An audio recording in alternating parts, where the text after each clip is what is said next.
Hey, Shalom, Shalom. First and foremost, I want to say, call halal, Yahweh, Ba'ashem, Yahweh Shah, Ba'ashem, Rakah, Gudash. I want to send double honors to the apostles and the elders of the millstone. I want to send much peace, love, and salutations to Yaki. I'm out there pushing the word of Yahweh, Ba'ashem, Yahweh Shah, sincerity and truth. This is Brother Ariala. And on this lesson, man, I just want to start maybe a mini series going over the 12 tribes of Israel and identifying us within the scriptures, prophecy, and a little history. When I started to take notes for this lesson, man, it was funny. I haven't gone exhaustively into it in some time, just because you learn these things, move on. Me and Elder Yashawamba have been talking about this, so I was going back watching the apostles videos, watching brothers videos and elder bishops, and it's so much information. What I'm going to do, maybe Lord willing, to help brothers out, is take bits of all the information and condense it and put it in a format, and Lord willing, this helps brothers be able to access the information and go deeper themselves so that they can go read it. On this lesson, I just want to talk about the prophecies that just talk about how the 10 tribes got over into the Americas and kind of go over that information. We talk about 2nd Ezra, the 13th chapter, which we'll go into that in a minute, and I'll play some clips from the apostles and the elder bishops going into that prophecy. But, the other nations have recordings of this. You know what I'm saying? They have the recordings of the Assyrians coming in and basically, deporting our nation out. And, which led to us, traveling, 10 tribes at least, or 9.5 tribes, traveling over to the Americas. Now, this just an article I pulled up. I just typed in, Assyrian tablets. And it says, Assyrian deportation and resettlement, the history of Samaria. In 722 BCE, Assyria conquered the kingdom of Israel and deported many of the residents of Samaria and its surrounding to other Syrian provinces, and brought deportees from other conquered territories to Samaria to take their place. And this is why when you get up into the time of the New Testament, it's a melting pot of all types of peoples mingled and mixed up in there. Okay, and then you had the Israelites sprinkled among them, but most of the tribes were gone. All right, it says excavations of Tel Hadad near Lod in Israel have unearthed material remains that contribute to our understanding of these transformative years.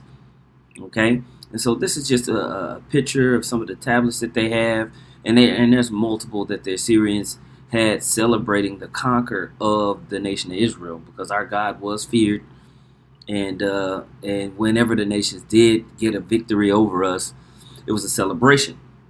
Okay, so you brothers can type this in and go into it, but what I want to do is just go over some of the old videos. I'm just going to go through certain parts of them because, like I said, it's very exhaustive, and talk about it. These things are important, and the scripture says in Job 8:8, for inquire, I pray thee, of the former age, and prepare thyself to the search of their fathers. For we are but of yesterday, and know nothing, because our days upon earth are a shadow.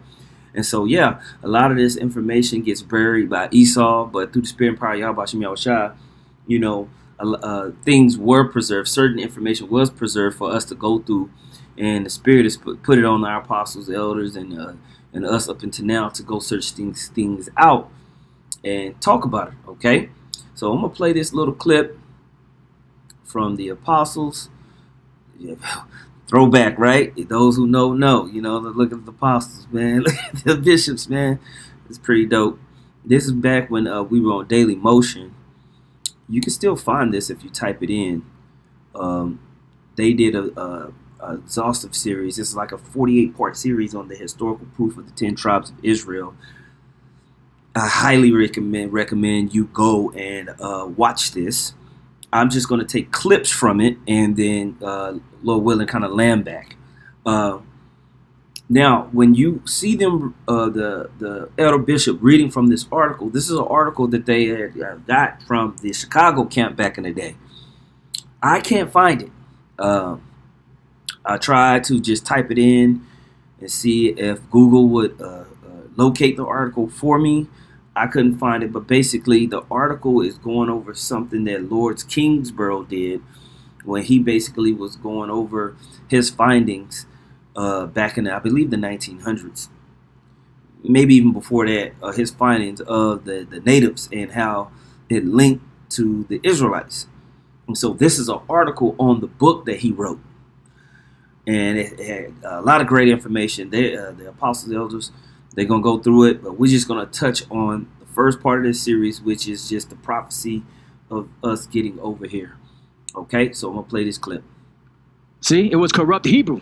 And that's why, which we're going to get, later on, that's why Columbus, when he came to the New World, he knew exactly where he was going. He was trying to get to India. Get the fuck out of here, man. That was bullshit. He knew exactly where he was going. That's why he quoted Esdras. He knew exactly where he was going. That's why he brought Hebrew interpreters with him, because he knew that once he got here, the people that were here were speaking Hebrew. But they didn't understand that they were speaking a corrupt Hebrew. So now, there's documents, books that detail Columbus knowing that the people over here spoke Hebrew. Let's get a couple of it. Let's see what I got here.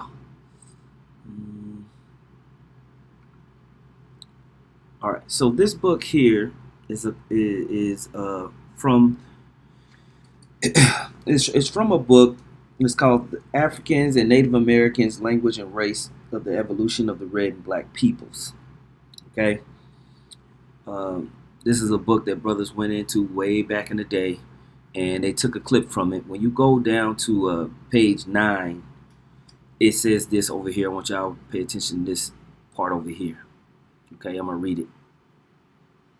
Okay, and yeah, you can go order this book, but I just found a digital form. Okay, it says, actually, well, I'll read it. It says, the Americas of the Caribbean region were outstanding navigators and seamen, as noted by the Spaniards and other Europeans. Christopher Columbus was impressed everywhere by their skill. He noted, for example, that their boats, all right, which they call canoes, were excellently made from a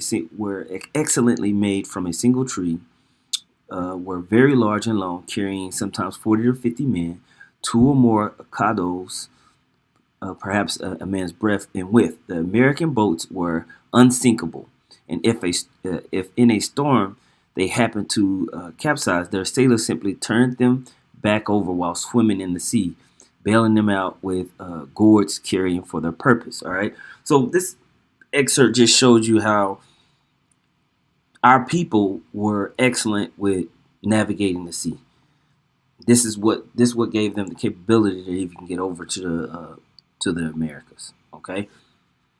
Now you read down. It says Columbus found that the Lacayu people of the Bahamas were not only very well acquainted with Cuba, 1.5 days away via canoe, but they also knew that from Cuba it was a 10-day journey to the mainland, doubtless Mexico or South America, since Florida would have been closer than that.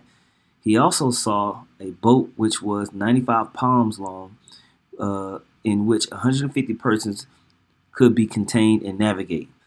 Others were seen which were of great workmanship and beauty, being expertly carved. A canoe was also seen being navigated successfully of one man in high winds and rough sea. See, high skill level. All right. So as you can tell, Columbus is noting and paying attention to every single thing that he's coming across. Okay. He's soaking it up.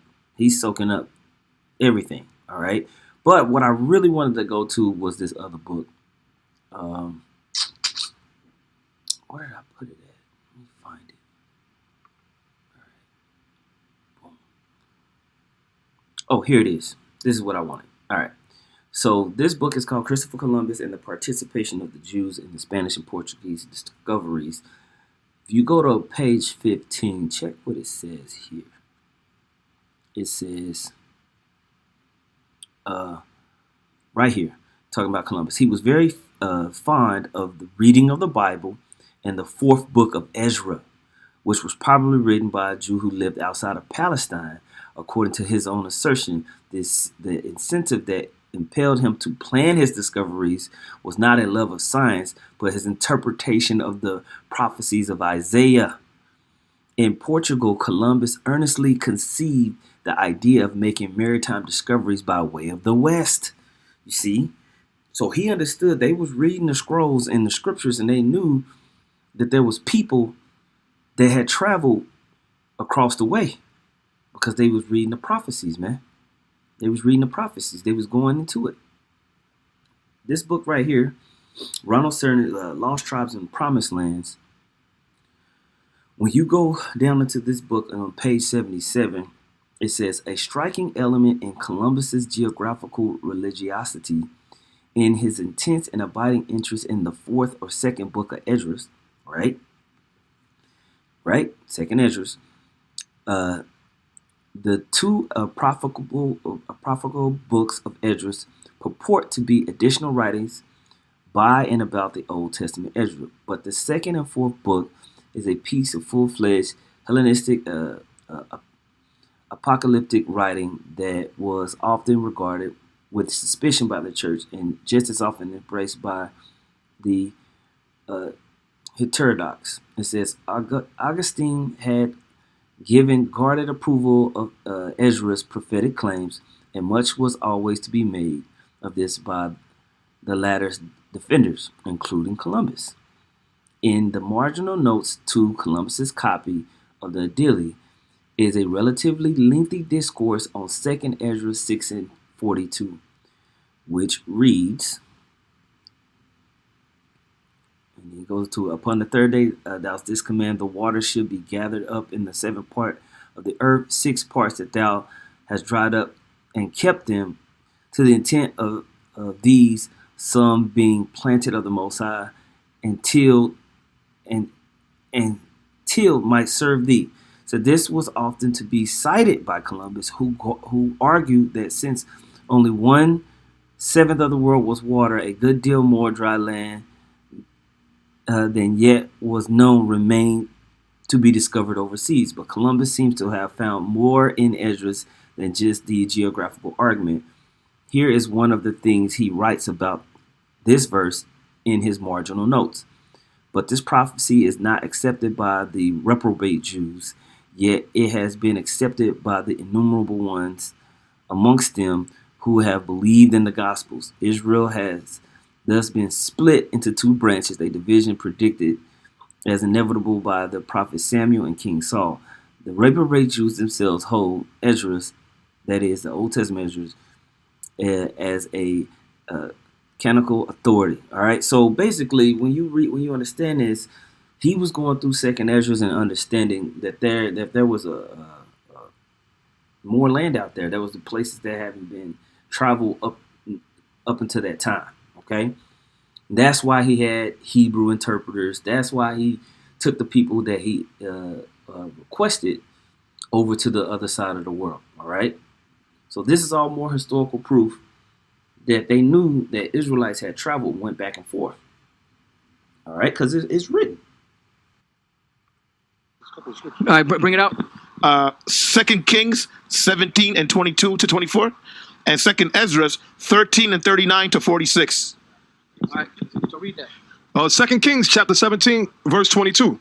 It says, for the children of Israel walked in all the sins of Jeroboam, which he did. They departed not from them, until the Lord removed Israel out of his sight, as he had said by all his servants, the prophets. Right, so how did the Lord remove Israel out of his sight? He kicked them out of the land of Israel, mainly Samaria and other lands in that region. But the main place that they kicked them out of was Samaria. Go ahead.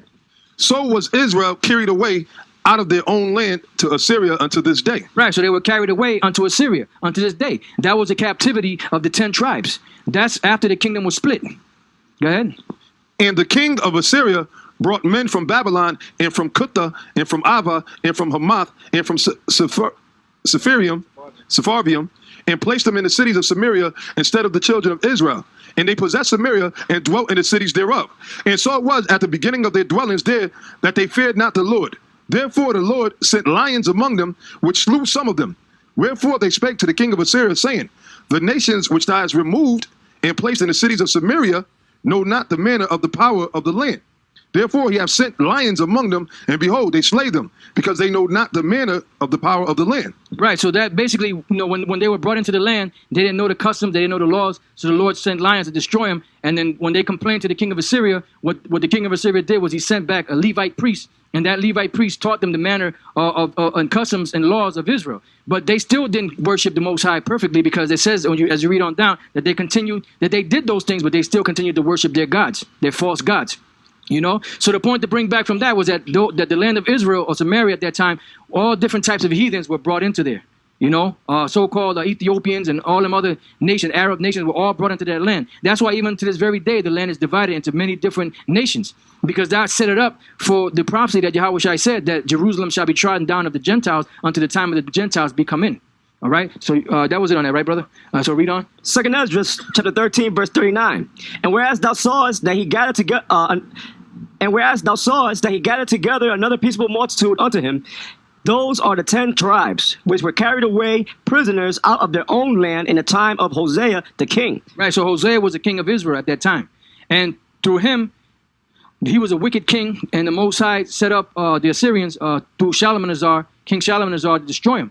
And now, when you look up Shalmaneser, that's just the title, okay? So you got to make sure. I like to go to ancient.eu, and you can link it up. But Shalmaneser is just a title, so don't let that confuse you with what time period that you in. All right, so we're in around 720 BC. If you're looking it up, for those who are diligent. And King Hosea tried to make a league with the king at that time, with the king of Egypt, and the king of Egypt couldn't help you, because the Most High had already blessed the Assyrians to be the rulers. When you go and read this in the scripture, yes, just like the apostle saying, they tried to make a pact with the Egyptians and with two other groups of, I think, Hamites. Hamites turned their back on us real quick.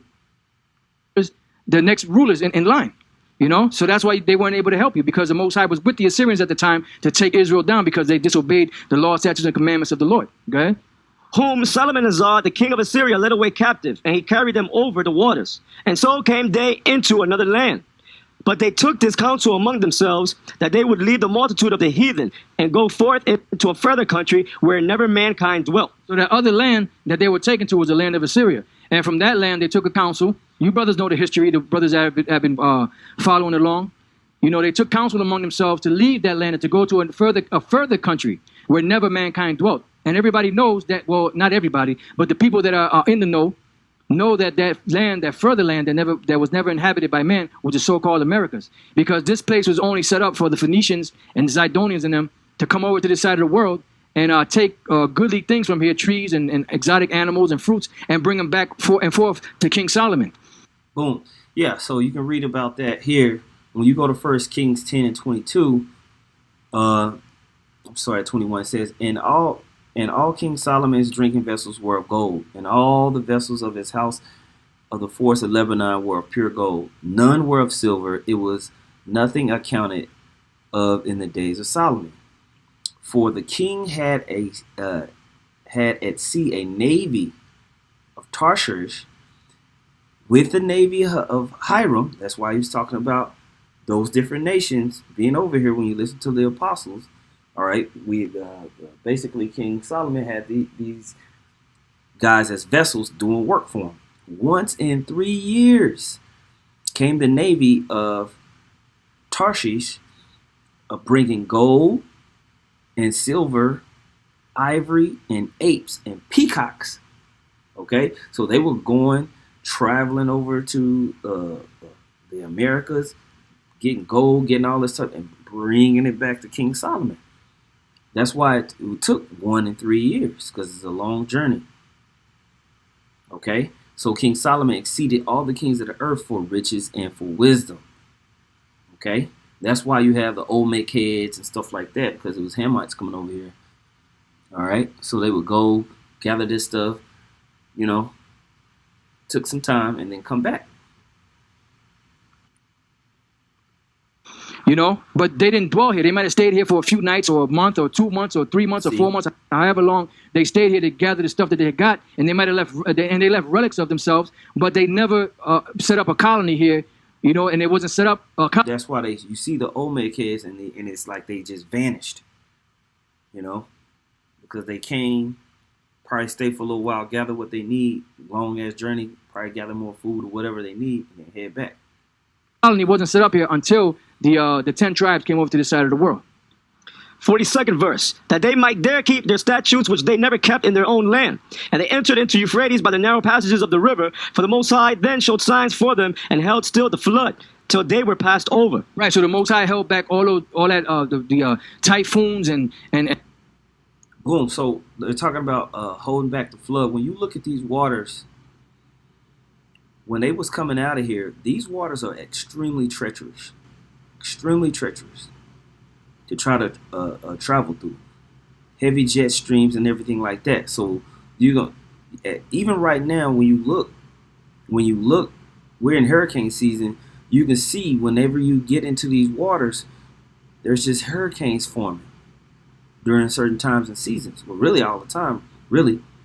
But certain times it's even more when the cold currents and the warm currents collide. So imagine trying to travel during these times and there's a big ass hurricane in the middle of the water. So the Most High held back those things to allow our people to get over here because it was prophecy for us to be over here. Okay? Go back to it. And storms in the oceans and the currents and everything, and that was detrimental for navigating in ships and being on the ships to come over to the side of the world so they can make it over here safely. Yeah, point. And I was gonna say, and the Lord had the chariots helping guiding them over here because that was prophecy, and there's documents on that too. And then even just like Christopher Columbus, when they came over here, he had the Moorish navigators, which were Jakes, but also too the Lord sent a chariot that showed them how to get here. That's what they call it, St. Elmo's fire. All right, so that's what happened back then. That's how the tribes, that's the history of the tribes leaving the Middle East, so to speak, coming over to what's today called North America. And that's the voyage that they went on. And the Americas, period, and up in Canada and all that. You know, so I mean, that's another part of history, you know, dealing with the chariots and all that. Yeah, because you got Israelites that was up there in Canada, even to this day. You got a Gad up there heavy. You got a lot of North American Indian tribes up there. Ephraim's up there. All right, and then Judah even went up there. Okay? Yep. So the tribes are everywhere, man, you know? So you got more? 45th verse. For through that country there was a great way to go, namely of a year and a half. And that's how long it took to get over to the side of the world. And when you go back into the history, if the Lord is working with you and you read about Solomon and his navy and Hiram Abiff and the Sidonian skillful navigators of the seas, it tells you that it took them 3 years to come over to the side of the world and to come back, bringing goodly things, you know. And if the Spirit of the Lord is working with you, you'll see it. Right. It took a year and a half coming, a year and a half going, a total of 3 years. You know, and it says, for through that country there was a great way to go, namely of a year and a half, and the same region is called Arsareth. Right, which they say is a corrupt word for earth. You know, and then they say some people say that, you know, because there's a controversy with the word. Some people say it means a new region, you know, but overall, if it's a corrupt Hebrew word for the word earth, Arath, so what? It's still the earth, you know. It's just another part of the earth that's not habitable, and that took place when the Most High separated the continents or the landmass known as earth at the time. So the Most High separated that land over here and kept the other lands over there to the in the east, because the Lord had a purpose for those lands here at the end of times, in which we're in right now. Bring it out. 2 Kings 17 and 18. Therefore the Lord was very angry with Israel and removed them out of his sight. There was none left but the tribe of Judah only. Also Judah kept not the commandments of the Lord their power, but walked in the statutes of Israel, which they made. And the Lord rejected all the seed of Israel, and afflicted them, and delivered them into the hand of spoilers, until he had cast them out of his sight. For he rent Israel from the house of David, and they made Jeroboam the son of Nebat king. Right, and we just read up above that, down below that, you know, how the Lord took the people, or the children of Israel, or, you know, the kingdom of Israel, out of the land of Samaria. Okay? Right, and the reason was because they all went off.